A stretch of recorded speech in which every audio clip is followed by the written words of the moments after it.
Mercury retrograde formed a conjunction to the sun in Cancer less than an hour ago. This is an important moment in the midst of the Mercury retrograde cycle. It's called a cazimi, and it can be a clarifying moment in the midst of a very swampy period where we gain some level of insight or perspective or even clarity that sort of pierces through the fog and helps us understand the larger themes that we're working with throughout this retrograde cycle. For those of you who want a little bit more than what the universe has offered up to you today, I have a little pick a card reading, your Mercury cazimi message. So go ahead and pick group 1 or group 2 and then stick around for your message from Mercury.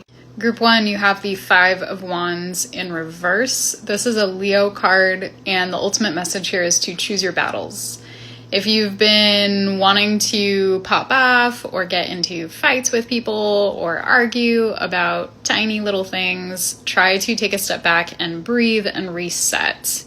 I literally got interrupted by my screen time app when I was recording your group, which forces me to do a breathing exercise in order for me to unlock the app again. So that could be a literal message for some of you to step back if you're spending a lot of time online, if you're having difficult conversations, if interpersonal conflict is coming up, do a breathe and reset.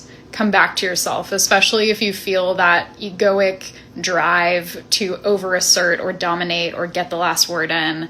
See if you can just pull back, and you will experience a lot more ease through the rest of this retrograde.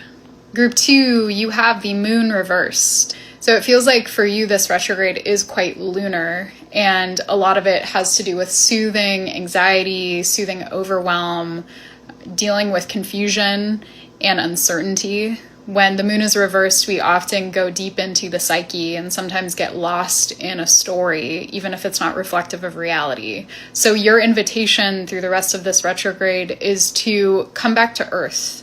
If you find yourself getting lost in a story, getting lost in your imagination, or projecting a lot of meaning onto people's words, take a moment to pause, go outside, touch grass, literally put your feet on the earth, put your head on the earth, drink some tea, do something to get back into your body. The rest of this retrograde will invite you to self-soothe through anxiety. And if this has already been a challenge for you, today is the off-ramp. Today is the opportunity to shift the way that you respond in those moments and to stop feeding into the story that keeps you locked in a state of fear or overwhelm. If you would like a personal reading, you can always book with me on my website. I offer recorded readings and live readings over Zoom and by phone. Go get it.